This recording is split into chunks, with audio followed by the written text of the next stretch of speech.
31st night కి farm house book చేసుకుని friends తో ఎంజాయ్ చేయాలనుకుంటున్నారా? అయితే వెంటనే డోసే యాప్ ని డౌన్లోడ్ చేసుకుని బుక్ చేసుకోండి. నమస్కారం. విష్ణు పురాణం 20వ భాగంలోకి వచ్చాం. యదువంశ వర్ణన, యదువంశంలో ఏం జరిగింది, కృష్ణ పరమాత్మ తన మీదకి వచ్చినటువంటి శమంతకోపాఖ్యానపు నిందని ఎట్లా బాపుకున్నాడు, ఎట్లా శమంతకమణి యొక్క ప్రత్యేకత పరిడవిల్లేది, ఈ కథ అంతా విన్నామండి. ఇప్పుడు ఇక చంద్రవంశ వర్ణన గురించి చెప్తున్నారు. ఈ చంద్రవంశంలో అసిమిత్రుని కొడుకు శని కొడుకు సత్యకుడు, అతని సుతుడు సాత్యకి యుయుధానుడు అని కూడా మరొక పేరుందట. అంధకుని కొడుకులు రుచి కంబళ కకురబర్హులు. అట్లా అంధకుని వంశం నందు పుట్టిన వాళ్ళు అంధకులుగా వృష్ణి, యదు, వృష్ణి, కాంభోజ అంధకులు, ఈ నలుగురు ఇంచుమించుగా దగ్గర అన్నదమ్ముల కుటుంబాలు అన్నమాట అవి. ఈ అనుని కొడుకు ఆనకదుందుభి, అతని కొడుకు పునర్వసుడు, అవాని కొడుకు ఆహుకుడు, ఆహుకునకు దేవకుడు, ఉగ్రసేనుడు అని 2 కుమారులు. వృకదేవ, ఉపదేవ, దేవరక్షిత, శ్రీదేవి, శాంతిదేవి, దేవకి, సహదేవి అని 7 కుమార్తెలు. ఈ కన్యకలందరినీ వసుదేవుడే పరిగ్రహించాడు. ఉగ్రసేనునకు కంసుడు మొదలుగా 10 మంది కుమారులు ఉన్నారు. ఈ భుజమానుని కొడుకు విదూరథుడు, అతని సుతుడు శూరుని కొడుకు ప్రతిక్షత్రుడు, వాని కొడుకు భోజుడు, అతడి సుతుడు హృదీకుడు, అతని కొడుకు కృతవర్మ, ఆనందుడు అని 2 అతనికి కుమారులు. కృతవర్మని మనం ఇంతకుముందు ఈ కథలో కూడా విన్నాం కదా. సూర్యునకు మారిషయన్నను భార్య ఎందు 10 మంది కొడుకులు కలిగారు. వాళ్లలో సుదేవుడు పేరుగాంచినవాడు. వసుదేవుడు పుట్టిన సమయంలో దేవతలు, మా ప్రభువైన విష్ణువు ఈ మహాత్ముని కుమారుడే పుట్టి మాకు సిరివైభవాన్ని విశేషించి కలిగించుగాక అని ఆనకదుందుభి వాద్యంతో అభినందించారట. అందుకని వసుదేవుడికి ఆనకదుందుభి అనే పేరు కూడా వచ్చింది. ఈ వసుదేవునికి 5 చెల్లెళ్ళట. ఇందులో పృథ, శృతదేవ, శృతకీర్తి, శృతశ్రవ, రాజాదిదేవి అని 5 అపచెల్లెళ్ళు ఉన్నారు ఆయనకి. ఈ కుంతి అనే రాజు సంతానం లేక కలతపడుతూ శూరుని ఒప్పించి పృథను దత్తపుత్రికగా తీసుకున్నాడు. ఆమె పౌరవకుల మాణిక్యమైన పాండురాజ పత్ని అయింది. ధర్మరాజు వరం చేత 1 కొడుకుని, వాయుకృపతో 1 కొడుకుని, ఇంద్రుని వరంతో 1 కుమారుణ్ణి కన్నది. ధర్మరాజు, భీముడు, అర్జునుడు అని వరుసగా వాళ్ళ పేర్లు. అయితే వివాహం కాకముందే సూర్యవర ప్రభావంతో 1 కుమారుని కన్నది. అతని పేరు కర్ణుడు. అంగరాజుగా అంగదేశపు ప్రభువుగా ప్రసిద్ధుడుగా అయ్యాడు. ఈమె సవితి మాద్రి.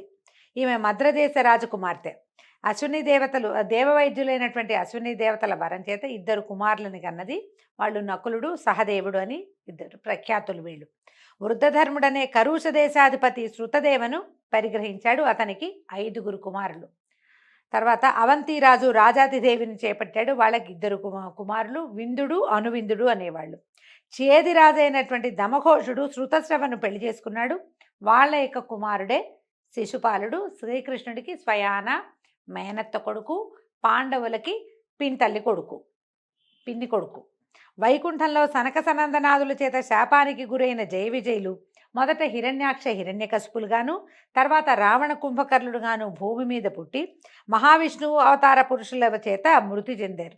ఇక వారి 3వ జన్మైనటువంటి శిశుపాల దంతవక్తులు చిన్ననాటి నుంచే విష్ణు విరోధులై ప్రవర్తించి కాలానుసారంగా ఆ హరిచేతే సంహరించబడ్డారు. వసుదేవుడు రోహిణి, దేవకి మొదలైన కాంతలను భార్యలుగా పరిగ్రహించగా రోహిణి యందు 1 కుమారుడు కలిగాడు. ఆ శిశువు పేరు బలరాముడు. అతనికి సంకర్షణుడు, బలభద్రుడు అని ఇలాంటి చాలా పేర్లే ఉన్నాయి. భారతం ద్వారాను భాగవతం ద్వారాను మనకి వివరంగా తెలిసిన కథని ఇక్కడ సంగ్రహంగా చెప్తున్నారండి. అయితే దేవకీదేవికి వసుదేవుని వల్ల కలిగిన 6 కొడుకులని ఆమె సోదరుడైన కంసుడు తనకి మరణ భయంతో సంహరించాడు. 7వ గర్భం యోగమూర్తి విష్ణువు పంపగా వచ్చి ఆమె గర్భాన ప్రవేశించింది. ఆ లోపల ఉన్నటువంటి శిశువుని గ్రహించి ఈ యోగమాయ రుక్మిణి రోహిణీదేవి కడుపులో ఉంచింది. ఆ శిశువే బలరాముడు. అష్టమ గర్భాన పుట్టినవాడు విష్ణువు. ఈ జన్మలో శ్రీకృష్ణ నామధేయంతో ప్రసిద్ధుడుగా ఉన్నాడు. యోగశక్తి యశోద గర్భాన జన్మించి కాళి అనే పేరు కలదై ఇలలో గల జనులతోటి పూజలు అందుకుంటూ ఉండేది. శ్రీకృష్ణుడు 16,108 కాంతలను ఇల్లాళ్లుగా చేపట్టాడు. వారికి 1,80,000 మంది కుమారులు. వారి పుత్ర పౌత్ర వర్గం లెక్కకు మించి వర్ణింప అసఖ్యమట, అంత ఎక్కువ ఉంది. ఇలా యాదవ వంశం విస్తరించింది. మునుపు యుద్ధభూమిపై కొట్టుకు చచ్చిన దేవదానవులు అందరూ యాదవ వంశంలో పుట్టారు. వాళ్లలో చాలామంది సాధువులని బాధించేవారు. వాళ్ళ వంశాన పుట్టినటువంటి కృష్ణుడు దుష్ట శిక్షకుడుగా ఆ శిష్టరక్షకుడుగా ప్రసిద్ధుడైనటువంటి పురుషోత్తముడు. యయాతి రెండవ కొడుకైన తుర్వసుడు అంటారు. అతని వంశం వారు తండ్రి శాపం వల్ల వాళ్లలో కౌరవ కులంలో కలిశారు. దృహ్యవంశపు రాజులు మ్లేచ్ఛ కిరాత కృత్యాలతో నికృష్టులయ్యారు. ఆనువంశ సంభవులు అంగవంగ కళింగాది రాజవంశీయులై విస్తరిల్లారు. యయాతికి అన్ని విధాలా బుద్ధిమంతుడైన కడసారి కొడుకైన పూరుడుని ఏం చేశారు, రాజభారం వహించేలాగా పట్టాభిషిక్తుడు చేశారు. ఈ పూరుని కుమారుడే జనమేజయుడు, అతని సుతుడు ప్రచిన్వంతుడు. ఇలా ఆ వంశం పెరిగింది. ఆ వంశీయుడే శంతనుడు. శంతనుని కుమారులు చిత్రాంగదుడు, విచిత్రవీరుడు. చిత్రాంగదుడు చిన్న వయసునందే ఇంకొక చిత్రాంగదుడు అనే పేరున్నటువంటి గంధర్వునితో పోరాడి తన పేరే ఉన్న గంధర్వుడితో పోట్లాడి మరణించాడు. విచిత్రవీరుడు కాశీరాజు కుమార్తెలైన అంబిక, అంబాలికల్ని పెళ్లాడి వారితో విలాసంగా గడుపుతూ మితిమీరి ప్రవర్తించి కామోపభోగలాలస ఎక్కువయ్యి క్షయరోగానికి చిక్కి మరణించాడు. అయితే సత్యవతి మాట మన్నించి కృష్ణద్వైపాయనుడు అంబిక యందు ధృతరాష్ట్రుని, అంబాలిక యందు పాండురాజును, విచిత్రవీర్యుని భోగస్త్రీ యందు విదురుణ్ణి పుట్టించాడు. ధృతరాష్ట్రునకు గాంధార్యను భార్య యందు దుర్యోధనుడు, దుశ్శాసనుడు మొదలైనటువంటి 9 మగపిల్లలు, 9 కుమారులు, ఒక్క కుమార్తె దుశ్శల పేరుతోటి జన్మించారు పిల్లలు. పాండురాజునకు కుంతి అనే భార్య యందు ధర్మరాజు, భీముడు, అర్జునుడు అను 3 కుమారులు, మాద్రి అను చిన్న భార్య యందు నకులుడు, సహదేవుడు అనే కొడుకులు. ఆ పాండురాజు వల్ల స్వయంగా కాకుండా అతని అనుమతి చేత భార్యలకు దైవాంశ వల్ల జన్మించారు. ఆ పంచపాండవులకు ద్రుపదరాజనందనైనటువంటి ద్రౌపది యజ్ఞ సంభవగా పుట్టిన ఆమె వీళ్ళకి భార్య అయింది. ఆమె యందు ధర్మరాజుకు ప్రతివింధ్యుడు, భీమునకు శృతసోముడు, అర్జునకు శృతకీర్తి, నకులునకు శతానీకుడు, సహదేవునకు శృతధర్ముడు అని కుమారులు కలిగారు. మనకి వీళ్ళ పేర్లు మహాభారతంలో కనపడతాయండి, ఉపపాండవుల పేర్లు. కానీ ప్రఖ్యాతంగా లేకపోవటం వల్ల ప్రత్యేకమైన గాథలుగా చెప్పబడవు, కానీ ఆ పేర్లు ఇక్కడ చెప్పేశారు మనకి. వాళ్ళకి ఉపపాండవులని వ్యవహారం ఉండేది. వాళ్లే కాక ధర్మరాజునకు గాధేయి యందు దేవకుడు, భీమునకు హిడింబ యందు ఘటోత్కచుడు, నకులునకు రేణుమతి యందు నిరమిత్రుడు, సహదేవునకు విజయ యందు సహోత్రుడు కలిగారు. అర్జునుడికి ఉలూచి యందు ఇలావంతుడు, చిత్రాంగద యందు బభ్రువాహనుడు, సుభద్ర యందు అతిబల పరాక్రముడైనటువంటి అభిమన్యుడు చంద్రాంశతోటి జన్మించారు. అభిమన్యుడికి అతని మరణానంతరము ఉత్తర యందు పరీక్షిత్తు కలిగాడు. ఆ పరీక్షిత్తు కురువంశానికి రాజ్యాధికారి అయ్యాడు. పాండవుల తర్వాత కురుక్షేత్ర సంగ్రామం తర్వాత పాండవులు తమ దారిని తాము వెళ్ళిపోతూ ఈ మన పరీక్షిత్తుకి రాజ్యాభిషేకం చేసి వెళ్ళారు. ఆ పరీక్షిత్తు కుమారుడు జనమేజయుడు. అతను ధర్మశీలుడు, వేదవ్యాస శిష్యుడైన వైశంపాయనుని వల్ల మహాభారతాన్ని విని అనేక యజ్ఞాలు చేసి ఇప్పుడు ప్రస్తుతం రాజ్య పరిపాలన చేస్తున్నాడు. అంటే ఈ మైత్రేయుడు అని ఆయన పరాశర మహర్షి వల్ల జనమేజయుడు రాజ్యం చేస్తున్న కాలంలో, అంటే పాండవులు మొత్తం యదువంశం చెల్లిపోయిన తర్వాత, యదువంశం మొత్తం చెల్లిపోయింది, ఈ పాండవులు కూడా వెళ్ళిపోయారు. ఆ స్వర్గారోహణ పర్వం అయిన తర్వాతే ఈ కథని వింటున్నాడనమాట. ఈ జనమేజయునికి కొడుకు శతానీకుడు. అతను కూడా తండ్రిలాగానే ధర్మ పద్ధతినే ప్రవర్తించేవాడు. యాజ్ఞవల్కి వల్ల అధ్యయనము, కృపాచార్యుని వల్ల అస్త్రశస్త్ర విద్య, శౌనకుని వల్ల ఆధ్యాత్మిక విద్య కూలంకషంగా తెలుసుకుంటాడు. ఆ సూర్యచంద్ర వంశీయులైన రాజులు కలియుగంలో కొంతకాలానికి క్షీణదశలో పడి బలహీనులై సామాన్య సంపన్నులై రాజ్యాలు వెళ్తారు. అధర్మవర్తనతోటి చివరకు చెడిపోతారు. వారి మంత్రులు రాజ్యద్రోహులై రాజ్యాలు వశపరుచుకుని పరిపాలకులు అవుతారు. అంటే ఫ్యూచర్ చెప్తున్నాడండి, జరగబోయేదేమిటో చెప్పబడుతోందన్నమాట.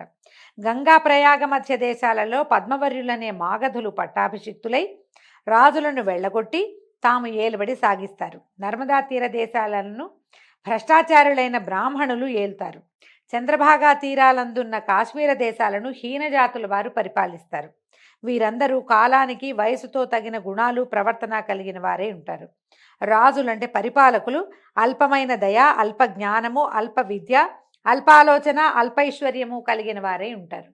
ఈ విష్ణు పురాణంలో ముందు రాజుల్లో ఎక్కువ భాగం ప్రఖ్యాతులైన వాళ్ళు, చాలా కాలం సప్తద్వీప వసుంధరని మొత్తం 7 ద్వీపాలతో ఉన్న భూమిని పరిపాలించిన వాళ్ళు, యజ్ఞయాగాదులు చేసిన వాళ్ళు, రాజర్షులైన వాళ్ళు ఎంతమంది పేర్లు చెప్పారండి.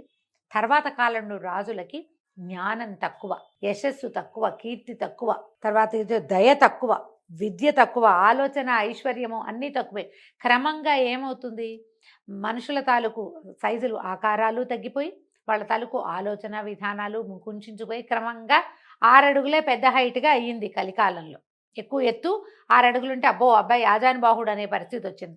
నిజానికి ఆజానుబాహువైన రామచంద్రమూర్తి, శ్రీరామచంద్రుడు, ఆయన అన్నదమ్ములు వాళ్ళు 13, 14 అడుగుల పొడుగుండేవాళ్ళంట. ఏనాడు 14 అడుగులు, మహాభారత కాలం నాడు కూడా 7.5 అడుగులు పెద్ద ప్రమాణం.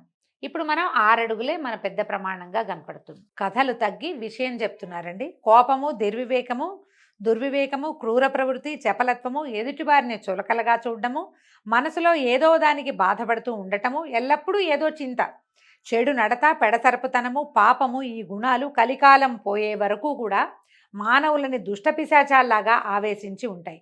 ఇది ఎప్పుడు మొదలైంది? జనమేజయుడి తర్వాత కాలం నుంచి అక్కడ కొంచెం స్లోగా ఉండి అయినా కూడా రాజులు ఉండి క్రమంగా కలియుగం వచ్చాక ప్రబలిందనమాట. ఈ వీళ్ళకి ధైర్యము, మనస్సు నిలకడ, అవసరమైన పరాక్రమము అనేది కలియుగ మానవులకి ఉండవు. కలియుగ మానవుల మాటలు పరమ నీచంగా ఉంటాయి. సాధుత్వము, జాగరూకత, మర్యాద అనేవి ఎరగరు.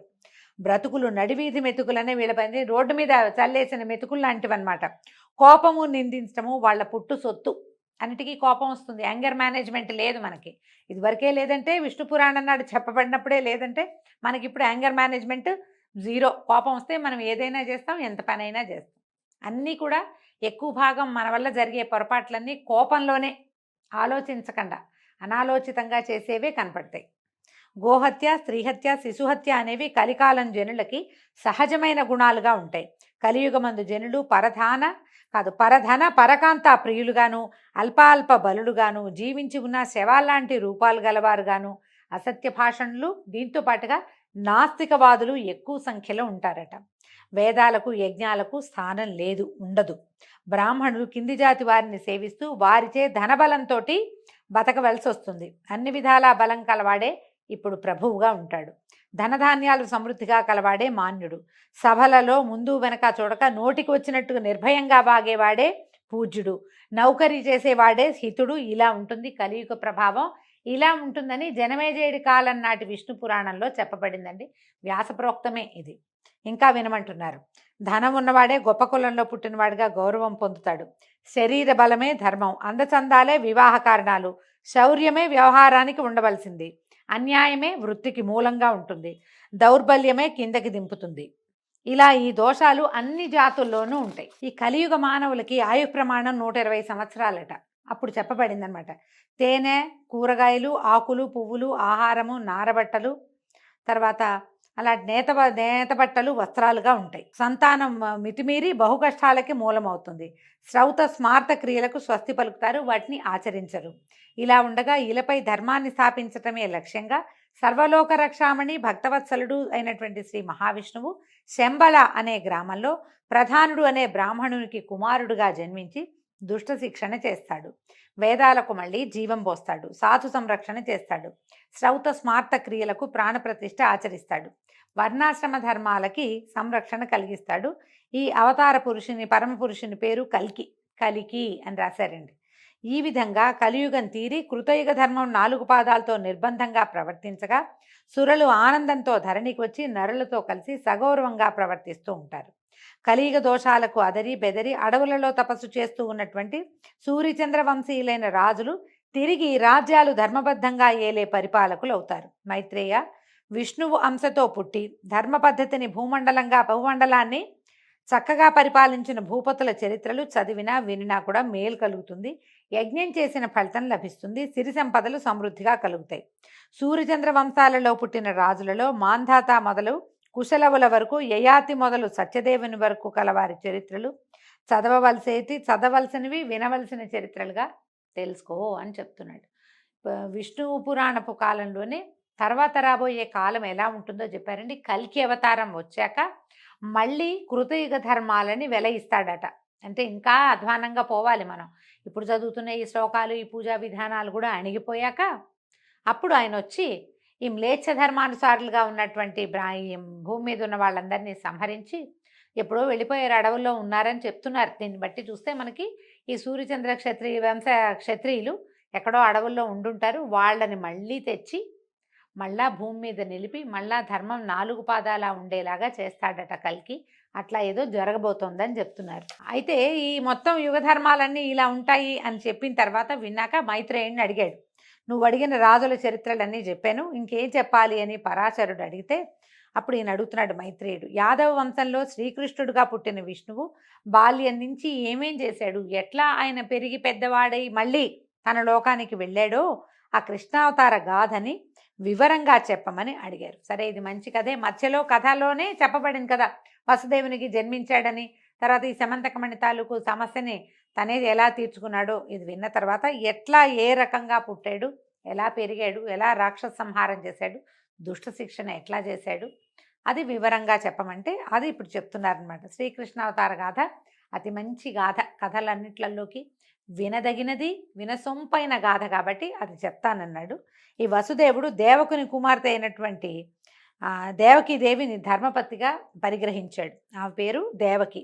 వివాహం కాగానే ఆమె సోదరుడైన కంసుడు దేవకీదేవికి సమృద్ధిగా అంబరాభరణాలు అర్ణంగా ఇచ్చి బంధువులు ఇచ్చిన కాన్కలు కట్నాలు అన్నింటినీ వాహనాల మీద సర్దించి సోదరిని బావని రథం ఎక్కించాడు.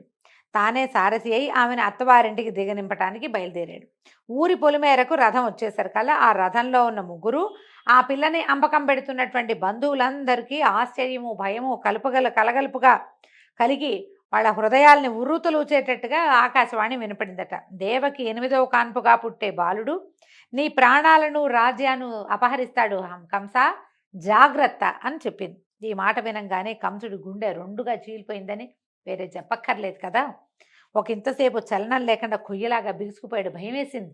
నిర్ఘాంతపోతారు కదా, కోపంతో రెచ్చిపోయాడట. తోబుట్టువు ఆడది అనే జ్ఞానము ఆదరణ లేక కత్తి తీసి చెల్లెలి జుట్టు పట్టుకుని ముందుకు వంచి తల నరకపోగా చటుక్కుని వసుదేవుడు చేయి పట్టుకున్నాడట. ఏమయ్యా, నీలాంటి గొప్ప దొర ఇలా దారుణమైన మారణ కృత్యం, సొంత చెల్లెలు, పైగా పెళ్లి కూతురు, ఈమెని గాలి మాట విని స్త్రీవతకి ఒడగడతావా నువ్వు? గాల్లో వినపడిన మాట ఇంతమంది 10 మంది బంధుమిత్రుల మధ్యలో స్త్రీవధ చేయటానికి ఇట్లా తెగ నరకడానికి సిద్ధపడ్డం లోకం ఏమనుకుంటుంది? రేపు నువ్వు రాజువు కావాలి, నీ తండ్రి ఇప్పుడు రాజు, నువ్వు రేపు రాజు కావాల్సిన వాడివి. నిన్న పెళ్లి చేసావు, ఇవాళ అత్తారింటికి సాగనంపుతూ ఏ తప్పు లేని చిన్నారి చెల్లెల్ని ఇట్లా కొప్పు పట్టి పీక కొయ్యడానికి ముందుకొస్తున్నావు. ఇది ఏం పద్ధతి? నీ జీవితానికి ఇది మాయని మచ్చ. నా మాట విను అని ఆపాడు. ఆకాశవాణి మాట నీకు ఆపద కలిగించేట్టుగా నువ్వు భావిస్తే నువ్వు కలత పడకు. దీని కలిగే ప్రతి బిడ్డని పుట్టగానే నేను నీకు తెచ్చిస్తాను. నా మాటకి ఈ పంచభూతాలే సాక్షి అని ప్రమాణవాక్కుగా చెప్పేసరికల్లా వసుదేవుడు చాలా అద్భుతమైన చరిత్ర కలిగినవాడు. ఆడిన మాట తప్పడు. పైగా ఆనక దుందుబిగా పేరు పొందినవాడు. అతను పుట్టినప్పుడు ఆకాశం నుంచి దేవదుందుబులు మోగినాయి. అతను ఇలాంటి వాడి మాట మరి ఒప్పుకోవాలి కదా, బావ మాట. అందుకని ఏం చేశాడు ఆయన? సరే, చెల్లెలు జుట్టు విడిచి ఇద్దరిని తిరిగి తన నగరానికి తీసుకొచ్చాడు. వాళ్ళని ఒక ఇంట్లో ఉంచాడు. బోళ్ళంత మందిని కాపలా పెట్టాడు. రోజు వచ్చి చూసెళ్తూ ఉండేవాడు. ఇలా ఉండంగా ప్రజాభారంతో వాడిన మోముతోటి ఆ బాధ నుంచి ఎట్లా బయటపడాలో తెలియని భూదేవి ఏం చేసిందట? ఆదిత్య యక్ష గంధర్వులు వెంటరాగా బ్రహ్మదేవుడి దగ్గరికి వెళ్ళిందట. వినయంతో మొహం వంచి చేతులు జోడించి, అయ్యా, నాకు మామూలు పీడ కాదు, నేను ఈ భారాన్ని భరించలేకపోతున్నాను. లోకకంటకులైన ఎందరో రాక్షసులు నా నెత్తి మీద భారంగా ఉన్నారు. వీళ్ళందరికీ జీవిత ప్రమాణాలు చాలా పెద్దవి. వాళ్ళేమో ఉన్మత్తులు, క్రోధవశులు, వాళ్ళని భరించడం నా వల్ల కావట్లేదు అని పేర్లు చెప్తోంది. కంసుడు, శిశుపాలుడు, జరాసంధుడు, దుర్యోధనుడు, బాణాసురుడు, నరకుడు మొదలైన దుష్టులను, వాళ్ళ అనుచరులను, సహచరులను పేరు పేరున చెప్పింది. దుర్యోధనుడి పేరు అప్పటికి లేదు.